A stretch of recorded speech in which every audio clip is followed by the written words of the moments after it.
Good morning, students.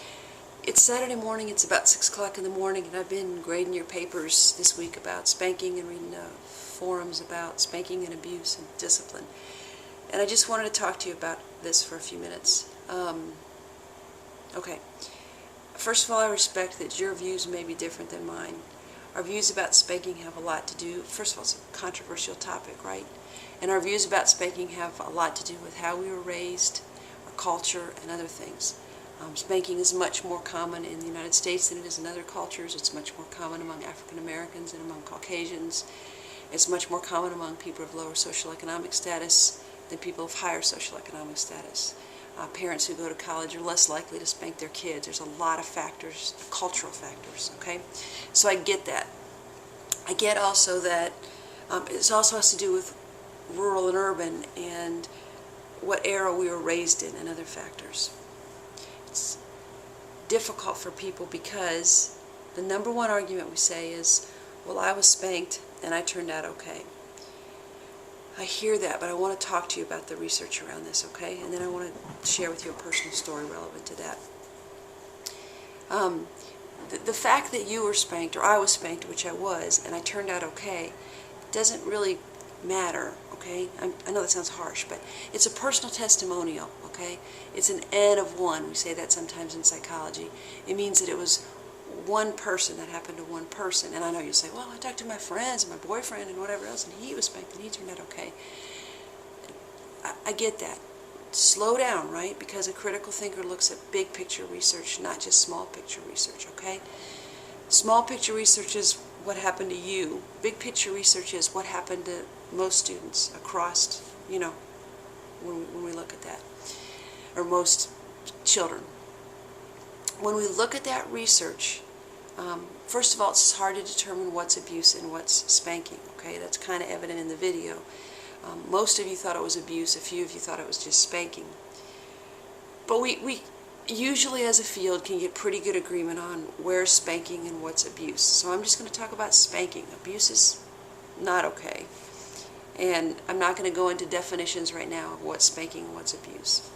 What we know from spanking is that spanking, on the plus side, the biggest pro we have to spanking is it leads to momentary compliance. If the kid was going to run out into the street, they're not going to run out into the street anymore usually because they were spanked. If they were going to hit their brother, they're no longer going to hit their brother if they're spanked, okay?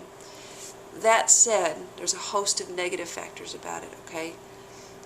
Decreased moral internalization, okay? So they're less, kids who are spanked are less further along on Kohlberg stages, okay?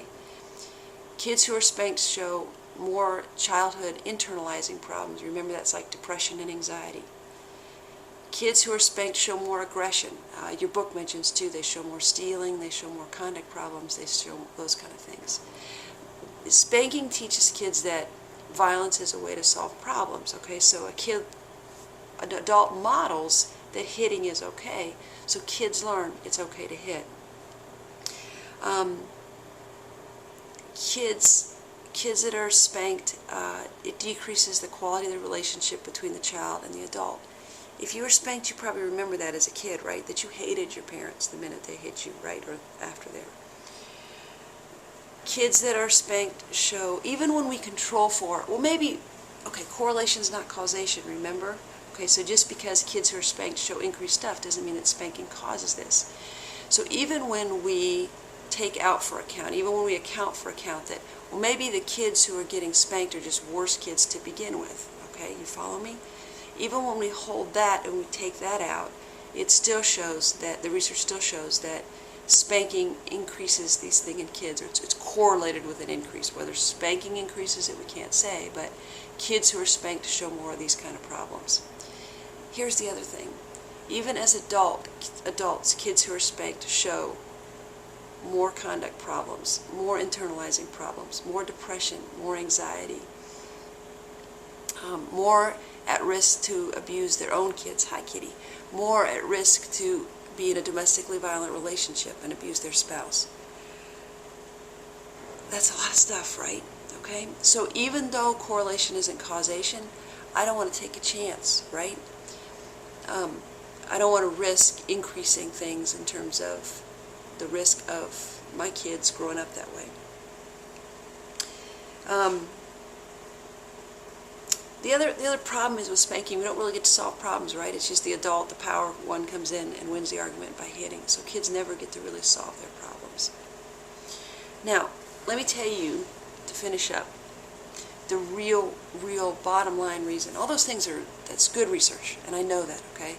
Let me tell you about the bottom line research, why I don't spank, and why I don't encourage parents to spank when I work with them in therapy.